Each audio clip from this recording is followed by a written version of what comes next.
Hello and welcome to Spardha Lines, your one-stop destination for the civil services preparation, UPSC, KPSC and other relevant examination.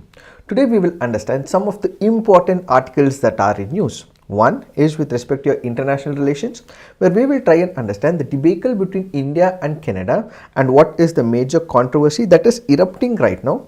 We will also look at special elections, that is simultaneous elections, one nation, one poll, and the kind of amendment that needs to be brought in. We will also look at women reservation bill and couple of other important articles that are important from the preliminary examination point of view. Let's get started and look into the first article.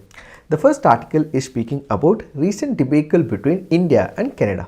What is this issue all about? What are the concerns that have been erupting from this? What is the way forward with respect to India and Canada relations is what we have to understand from this article.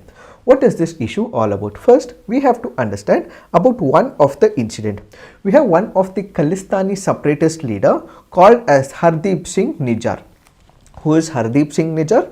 Hardeep Singh Nijjar happens to be a Khalistani person who was a separatist operating from Canada. Let's look at some of the facts with respect to this person and how this person has become a major point or center focus point with respect to India and Canada relations. Nijjar was born in 1977 in Jalandhar district in India's Punjab and moved to Canada back in the year 1997. Initially, he was associated with one of the groups called as Babar Khalsa International, which happened to be a Sikh separatist group, and according to India's counter-terrorist organization, which happens to be National Investigation Agency, he was also defined, or this particular group was defined as a terrorist organization. Why? Because it was being funded by the Pakistan's inter-services intelligence. So this person was operating under the guise of a group. This group was called as the Babar Khalsa International. This Babar Khalsa International had a single point agenda to make India bleed through 1,000 cuts as per the original intention of Pakistan. Pakistan does know that it cannot fight a conventional war with India. So what does it do? It has a philosophy of making India bleed through 1,000 cuts. And one such agenda that it also rakes up is to create this so-called situation of Khalistan. So it constantly keeps funding these extremist organizations. And one person who was part of this organization which wanted to establish the Khalistan state in the Indian state of Punjab happened to be Babar Khalsa International Group, where Sharjah happened to be a member of it. And this particular group was funded by Pakistan's ISI, which happens to be its external intelligence agency. Nijjar later became chief of Khalistan Tiger Force Group and was actively involved in operationalizing, networking, training and financing its members according to a 2020 Indian government statement. In fact, New Delhi officially categorized him as a terrorist in the same statement, saying he was involved in extorting, seditious and insurrectionary imputations and attempting to create disharmony among different communities in the world. So this person was part of major Khalistani groups. He wanted to create the Khalistani state in the Indian state of Punjab, wanted to establish a sovereign entity of Khalistan, and as a result, he was declared as a terrorist by the Indian forces as well as by the Indian government. This person was shot dead when on June 18 in Surrey, which happens to be a Vancouver suburb with a large Sikh population. So this person was killed in Canada this year on June 18th. So an investigation went about in Canada, and do note this person happens to be a citizen of Canada. So as a protocol, you will have investigation that takes place as to how this person passed away, and according to Canada intelligence agencies, they go on to believe that there may be involvement of the Indian agencies.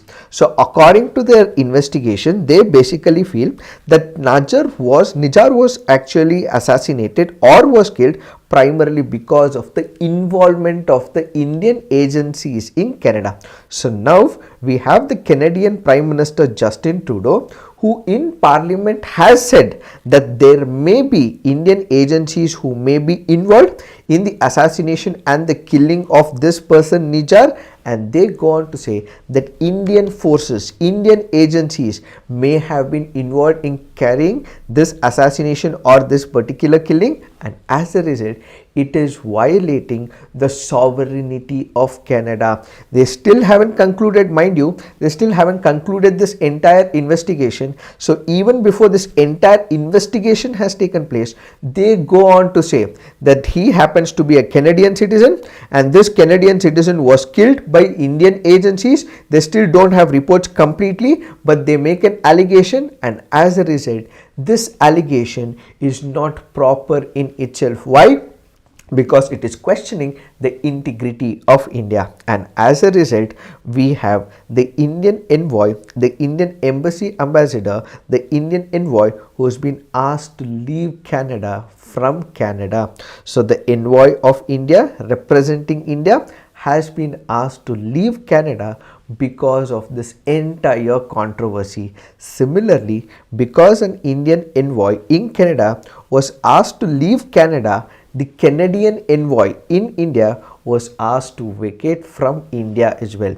This is what is called as persona non grata. What is this concept of persona non grata? We have one of the conventions called as the Vienna Conventions on Diplomatic Relationship, which was initiated back in the year 1961. According to it, we have Article 9. Article 9 basically goes on to speak about persona non grata.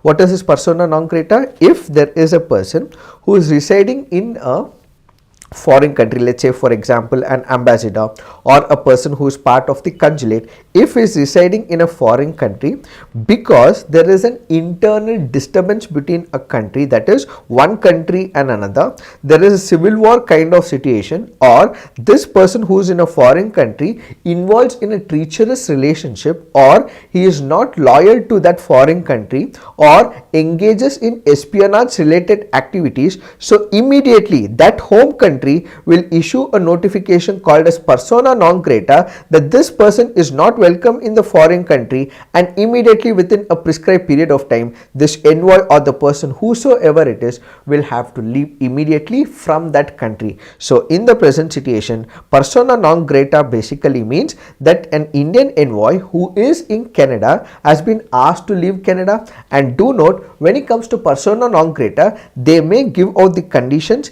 they may give out the reasons as to why a person may have to leave, and they may not also give the reasons as well.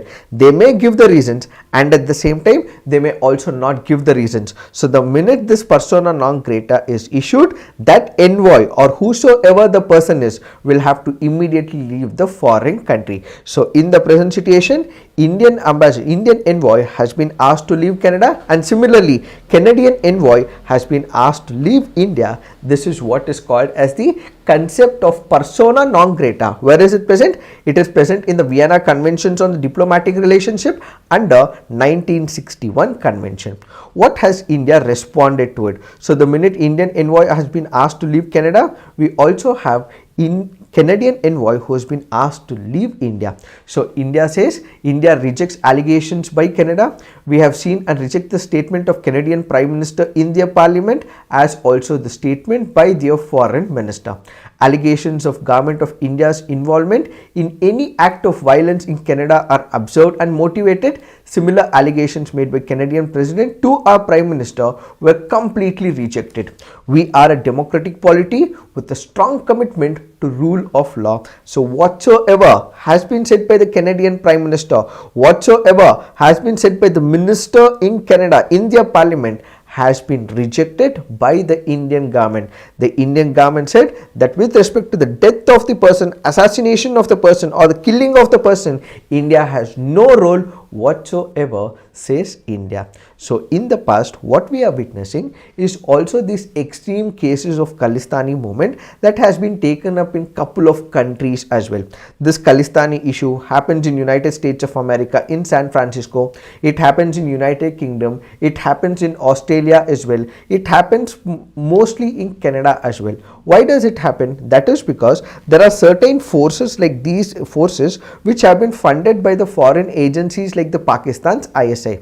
India has been asking countries such as Canada, Australia, United Kingdom to take legal actions against these 6 activists as well as separatists. It has particularly raised these concerns with Canada, where Sikhs make up at least 2% of the country's population. In fact, Sikh protesters pulled down the Indian flag at the country's High Commission in London and smashed the building's window in a show of anger against the move to arrest Amritpal Singh, who happens to be a 30-year-old separatist leader who had revived calls for Khalistan and stirred fears of violence in the Punjab. So the minute Amritpal Singh, who happened to be a Khalistani activist, was arrested, then there came up issues in United Kingdom as well as in Canada. Protesters also smashed windows at Indian consulate in San Francisco and skirmished with the embassy workers. The Indian government also accused Khalistan supporters in Canada of vandalizing the Hindu temples with anti-India graffiti and attacking the offices of India High Commission in Ottawa during a protest in March. Such has been the scale of protest that has been taking place in all these countries. So what is India requesting? India is asking all these countries to basically make sure that these separatist forces, these Khalistani forces, do not operate in their country and ultimately bring these activists and those who are fighting for the cause of Khalistan to be arrested and thrown behind bars. But you have countries like Canada who have people in their cabinet, who have people in their politics who support such cause, and they have also come to India as well, and at the same time there are these people who are not attracting any of the penal provisions in their local laws as well, and that is why India has been always voicing its concern against such people. So when you look at India, India has always voiced concern against such people. And now the major point is, now that this particular issue has happened between India and Canada, what could be the likely ramifications between India and Canada? The likely ramifications is to be heard and to be seen in two kinds of ways. One is with respect to education, second is with respect to trade. Why education? That is because large number of Indian students also visit Canada. They also seek for permanent residency as well, and they also go on to become Indian people of foreign origin. For example, according to the Canadian Bureau for International Education, Indian students contributed USD 4.9 billion to the Canadian economy in the year 2021.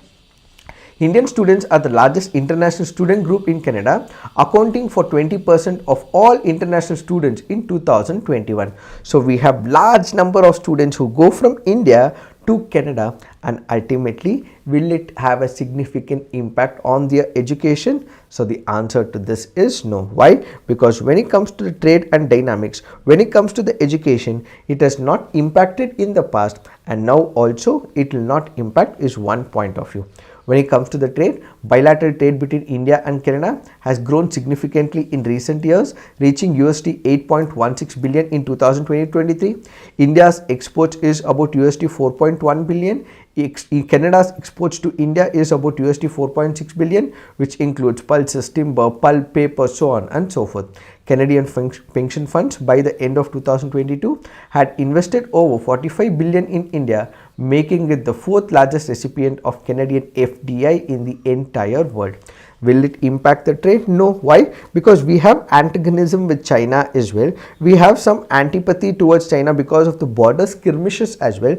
Despite these border skirmishes, we continue to have the trade relationship between India and China. So even in the present situation, we might have some extreme conditions where envoys have been asked to leave the respective countries. Despite this, what will happen? Trade will not be impacted, education will not be impacted. So students who come to Canada will see no significant impact. Is it the first time that such a rift has been happening between India and Canada? No. There have been examples in the past as well.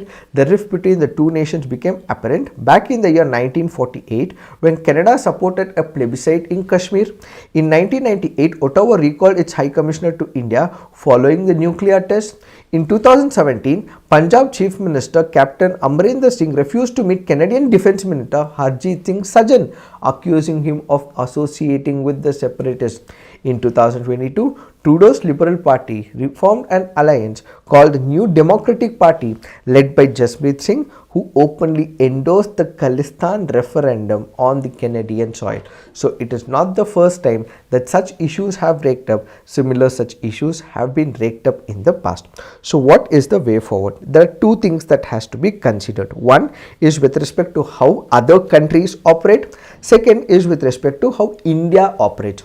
When it comes to other countries, these countries like United States, United Kingdom, Australia and Canada especially, they have these Khalistani forces who want to operate independently and wanting to create that separatist tendencies. So what should these countries do? These countries should understand the sensitive factor. When India asks them or requests them, these countries will have to immediately arrest such people, throw them behind bars and understand the sensitivity of the issue. This is one part, and at the same time India will also have to communicate to all the major people who have been associated with such scenarios. Indeed, we have to communicate to the Sikh community, we have to communicate to the diaspora as well, and ultimately bring an end to such Khalistani forces as well as separatist forces. We have to emphasize for the fact that it is only a small minority who want this Khalistani forces, and it is also being funded by Pakistan's ISI. It is not that these people want to establish a separate state or a Khalistan, but it is only a small minority who have been funded by Pakistan's ISI. This has to be brought, this has to be created an awareness with. Only when an awareness is created that it is only a small minority who are wanting to do this, and we also have to increase more bonhomie towards such people with constant engagement. So if we are able to do, such things will not rake up in the near future. So what is this India-Canada relationship issue right now? The relationship is one of the person called as Nijar had passed away. So they accuse that it is India who had sponsored this particular assassination. This has been objected and has been nearly objected by India, and as a result Indian envoy has been asked to leave from Canada, and Canadian envoy in a tit for tat has been asked to leave to Canada as well. It is this that we have to understand with respect to this article. Now let's look into the next article.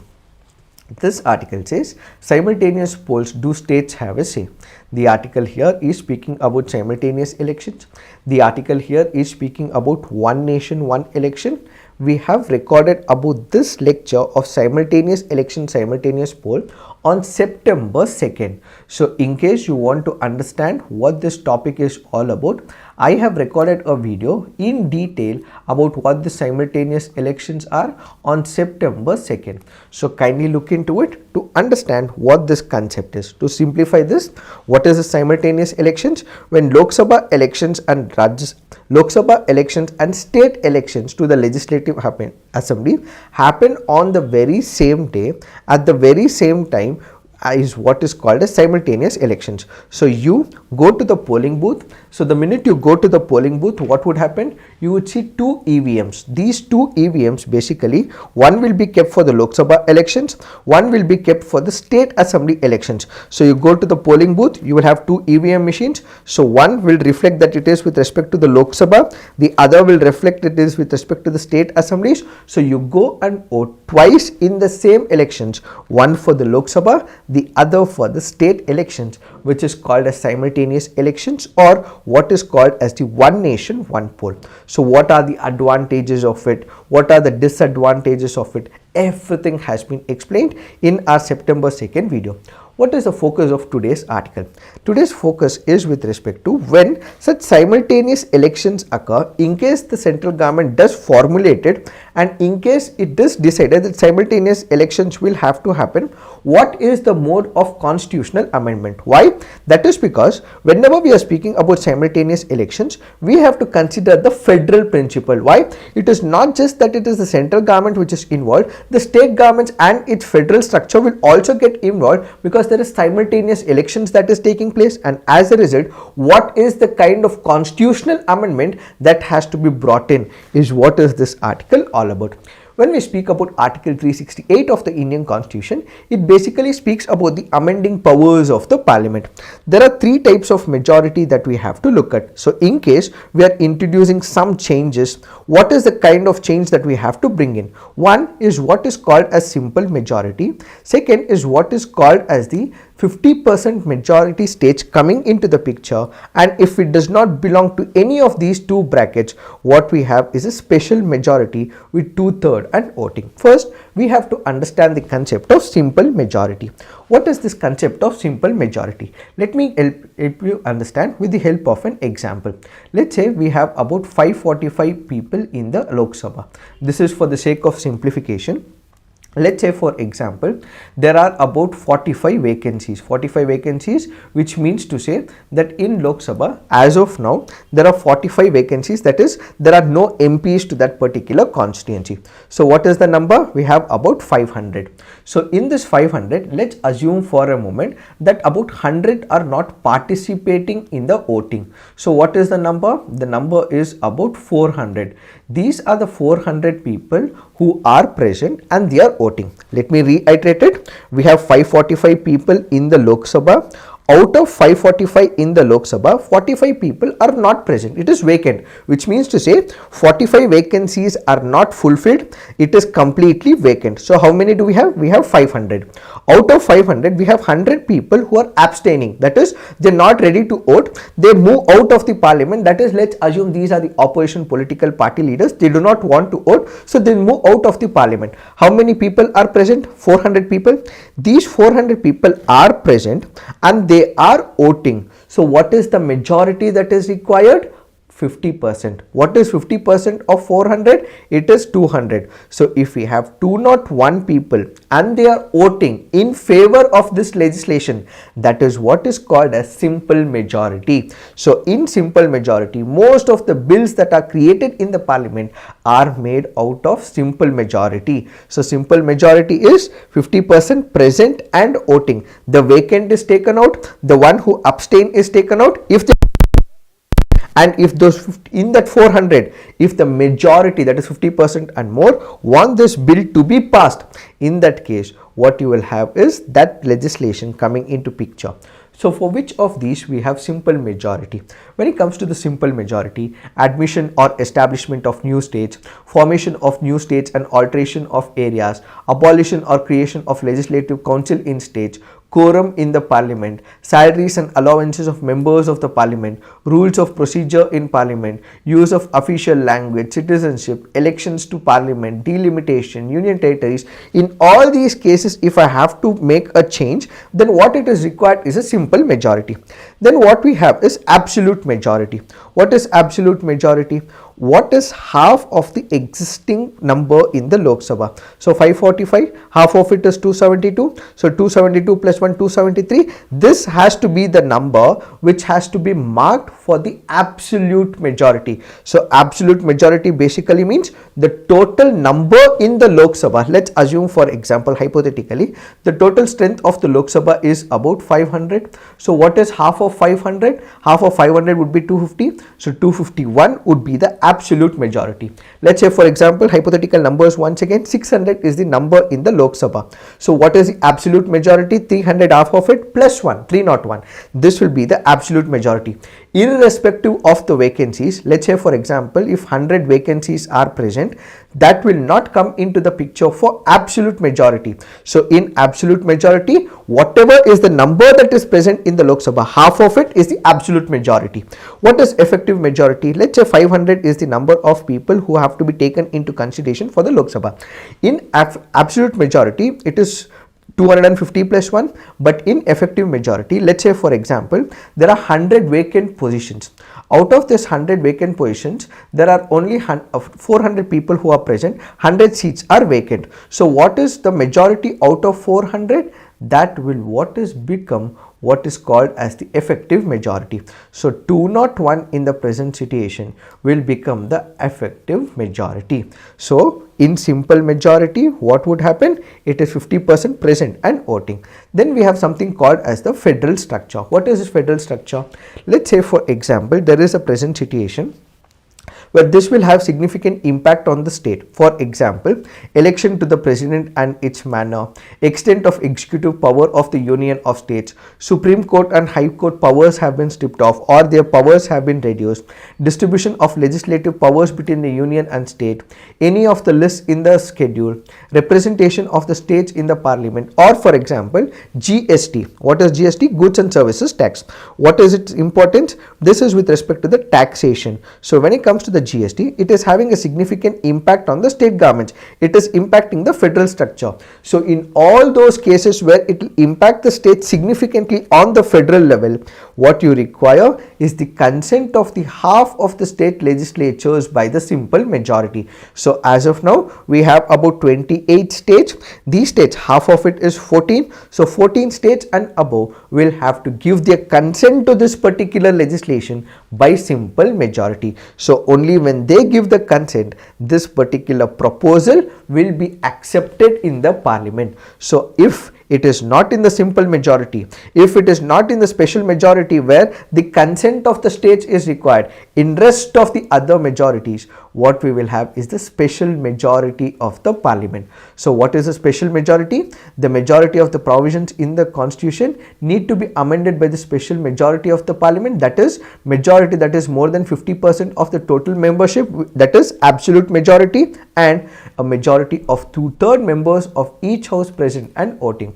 The expression total membership means the total members of the house comprising the house which is in the Lok Sabha as well as in the Rajya Sabha. First, what we understood is a simple majority. Second, what we understood is a special majority with half of the consent from the states. If it is not in the first and the third category, rest of it will fall under the special majority of the parliament. So in special majority of the parliament, 50% absolute majority is compulsory and the rest is majority of 2/3 of the members present as well as voting. So in the simultaneous elections, since it is significantly impacting the states as well, their numbers will also change over a period of time. It will impact the federal structure. So what we will have is this simultaneous elections impacting the federal principle. So we require the consent of the states. So we have a committee that is appointed by the central government, which is headed by the former president Kovind. So in this case, one of the objectives given by the law ministry is to check whether the constitutional amendment will require the consent of the states. So this committee will look into this entire aspect and also make the recommendation as well. Now, one of the important pointers that we also have to understand is with respect to the rescinding powers as well as the changes. When it comes to the Kyoto-Holohan versus Zachilu, popularly known as anti-defection case, the constitutional validity of the 10th schedule of the constitution inserted by the constitution 1985 was challenged on the grounds that amendment was not ratified by the states. So in all those cases where ratification by the states is required, it is compulsory for the states to give the consent by the simple majority. In July 2021, the Supreme Court in Union of India versus Rajendra N. Shah struck down provisions of the Constitution 97 Amendment Act of 2011 to the extent that it introduced Part 9b in the Constitution to deal with cooperative societies. So this particular doctrine went on to say the court unanimously held that amendment required ratification by at least 1/2 of the state legislature as per Article 368 of 2 of Constitution, since it dealt with exclusive state subject per entry in list 2 of the 7th schedule. So if there is anything that is significantly impacting the state level powers, that will require the consent of 50% and more number of states. So can states give the permission to that particular legislation or the constitutional amendment and in the near future revoke or cancel it? The answer to this is it is yet not decided. So what would happen when you look into this particular argument? It is not specified whether the state can actually revoke, cancel this particular permission. So they have given permission to this constitutional amendment. Can they revoke it? It is not specifically mentioned. So the problem is that it might create a lot of confusion as well. And when we look into this 368, it also says 50% and more number of states. It does not say all states as well. So in majority of the cases, most number of states would have given permission to it. They would have given permission to this constitutional amendment. So even if one of the states does revoke or cancel, it will not have much of the significant impact. But once they have given, in most of the cases they have not withdrawn at all, because this will create a lot of confusion. So in the United States, Article 5, what is corresponding provision in the US Constitution has been interpreted to mean that once a state has agreed to an amendment and communicated to the Secretary of the state, it cannot rescind its ratification. However, US Supreme Court in Chandler versus Weiss held that a state can ratify an amendment even it has been rejected it previously. So it means to say we are taking a resemblance in the US Constitution, that the US Constitution goes on to say you have made the proposal, you have been given the proposal, you have accepted it, and once you have declared that particular proposal is right, you would not be able to cancel or revoke it. So similar such parallels can also be drawn in the state, that they would give the permission to the constitutional amendment, they would draw to it, and they cannot revoke it in the near future, is one such possibility. So what did we discuss? We discussed about simple majority, we discussed about special majority, we discussed about special majority with the consent of the states, and we also looked at how this constitutional amendment, if it happens, will impact the federal structure. So it will require the permission and the consent of the state governments. But with respect to the simultaneous elections, we have recorded the video on 2nd of September. So kindly look into it. Now let's look into the next article. This article here is speaking about representation of the women in the politics. What are we speaking about? We have the Government of India, which has introduced the bill for the representation of the women in the politics. The Constitution 122nd Amendment Bill, if implemented, will be implemented in 2026 after the Delimitation Commission exercise. So in the historic move after the special session shifted to the new Parliament House, the Narendra Modi government introduced the Women's Reservation Bill in the Lok Sabha, basically to reserve 1/3 of the seats in the lower house of the assembly as well as in the state assemblies. So what is the intent?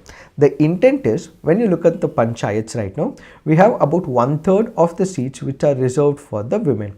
So in what could be an addition to it in Lok Sabha as well as in the state assemblies as in MLA elections and in the MP elections, 1/3 of the seat will be reserved for the women, which is why a constitutional amendment legislation has been introduced. It's a constitutional amendment bill.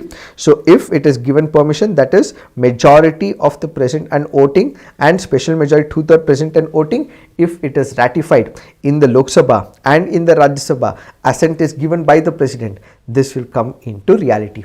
So the Nari Shakti Vandan Adhiniyam is the first bill to be tabled in the new parliament bill. It aims to provide 33% reservation to women in parliament and assemblies. Notably, the women's reservation bill can only come into effect after delimitation is undertaken in India in the year 2026. Why was this introduced? That is because when you look into the statistics in the Lok Sabha, when you look at the Lok Sabha numbers of the men and the women, we have about 85.06% who happens to be male, only 14.94% happens to be the women. When it comes to Rajya Sabha, 85.9% happens to be men, 14.05% happens to be women. So the representation of the women in Lok Sabha and Rajya Sabha is very less. In order to promote women empowerment, in order to give more representation to the women, this particular introduction has been made by the government. So this will come into implementation only in the year 2026 and after that. Why?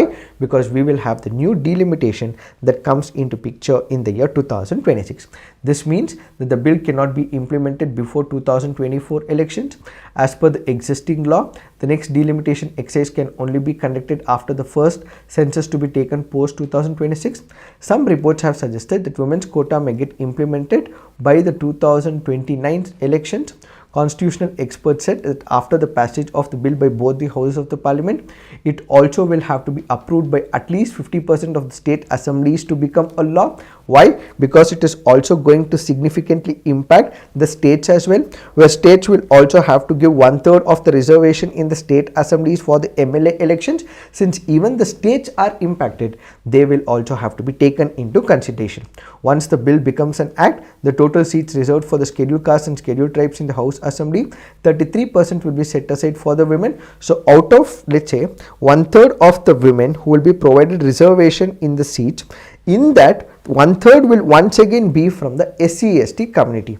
Once it becomes an act, the law will be in force for the next 15 years, its term can be extended as well. So this is the proposal that has been made by the Modi government when it comes to representation of the women in the Lok Sabha as well as in the Assembly. Now what is that we have to focus on? We have to focus on two important parameters. One is with respect to the pros of it. The other is with respect to the cons. That is, this particular legislation is good, this particular legislation and the proposal is not good. What are the pros of it? When it comes to the pros or the advantage, first what we have to look at is the patriarchy. When it comes to the numbers, as we just seen, it is women who also want to contribute, it is women who also want to be part of the politics as well.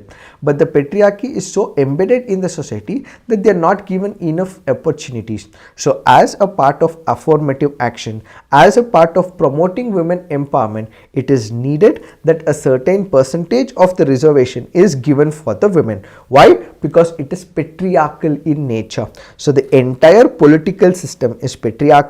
So in order to provide them the opportunity, in order to provide them the employment, in order to provide them the means, this particular registration or reservation of bill is necessary. So the first is affirmative action. The second is with respect to what is called as the criminal charges. When it comes to the criminalization of politics, it is most of the men who are involved in the criminalization of politics. So these are the men who are involved in all the criminalization. These are the criminals who are convicted and they still continue to be part of MP as well as MLA. But women mostly are not committed, they are not convicted as well, and as a result it will give boost to the women. More the representation, more will be the women related laws. When it comes to the women will be able to understand what are the grievances of another set of women. They will be able to come up with similar such legislations as well. Only when a woman is present, she is able to voice out the concerns of the women. That is what is going to bring in with this particular reservation. What are the disadvantages? When it comes to Article 14, it speaks about right to equality. What comes into picture? The concept of merit. So it is the concept of merit in the present situation which is getting violated. So there might be a particular person who might be interested to contest. Let him contest. It is not about women, it is not about gender. Whosoever is capable enough of winning the elections in that constituency will be contesting the elections and winning. Now if a certain percentage of seats are reserved, men who want to contest from that constituency will not be able to contest. So his power, his right which he wants to exercise is taken off. So merit is not given a condition. This will also limit the voters' choice as well. Let's say for example, I have been contesting from a constituency for a very long period of time. I am able to gauge the voters' mindset as well. I have helped the voters. Now all of a sudden this particular seat will be reserved for the women. So the voters' choice will be taken off and my right to contest in that particular constituency will also take off as well.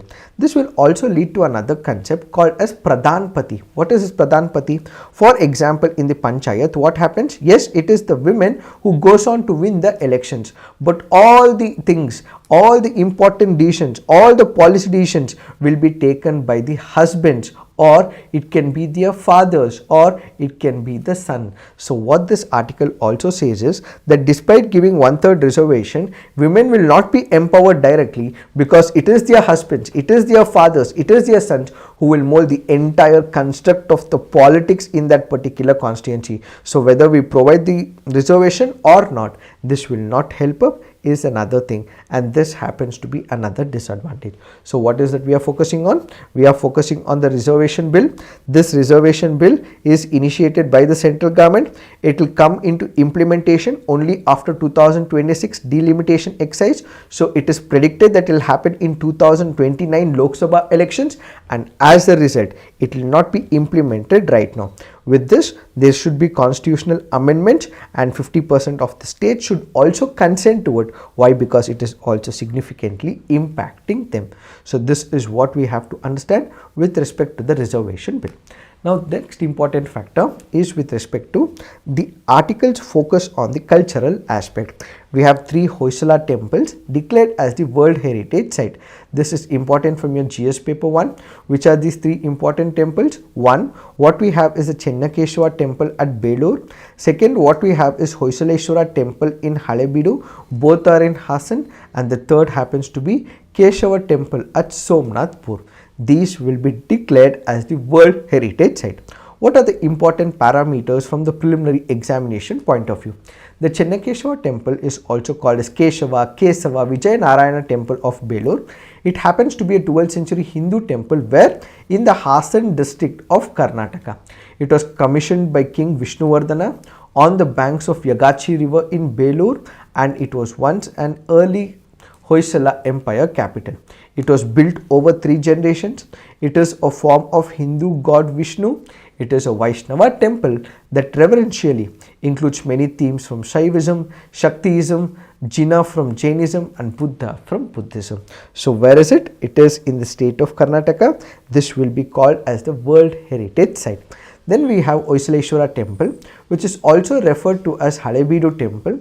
It happens to be a temple dedicated to Lord Shiva. It is the largest monument in Halebeedu, a town in the state of Karnataka and the former capital of Hoysala Empire. The temple was built on the banks of large man-made lake and sponsored by King Vishnuvardhana of the Hoysala Empire. So these 2 temples, along with it, what we also have is the Keshava temple at Somnathpur in Mysore, which will be declared as the World Heritage Site. This can be very important from your preliminary examination point of view from GS paper 1. Now let's look into the next article. This article says Center floats new service awards. What is it? The article here is speaking about Rashtriya Vigyan Puraskar. This happens to be a science award. So equivalent, we have number of awards we have recently discussed as well. The science awards, large number of awards have been reduced over a period of time. This should not be reduced. Why? Because we have the ISRO mission of Chandrayaan. It has been successful. If more awards are given, more people would want to make achievements in their life. So such awards should not be reduced. Similarly, we now have the central government which has come up with the Rashtriya Vigyan Puraskar. So nearly a year after deciding to cut the number of prizes annually awarded by its ministries, the union government is set to constitute Rashtriya Vigyan Puraskar to felicitate scientists, technologies and innovators. These prizes will be awarded annually for physics, chemistry, biological sciences, mathematics, earth science, medicine, engineering sciences, agricultural science, environmental technology, innovation, atomic energy, space science, technology and 13 category others as well.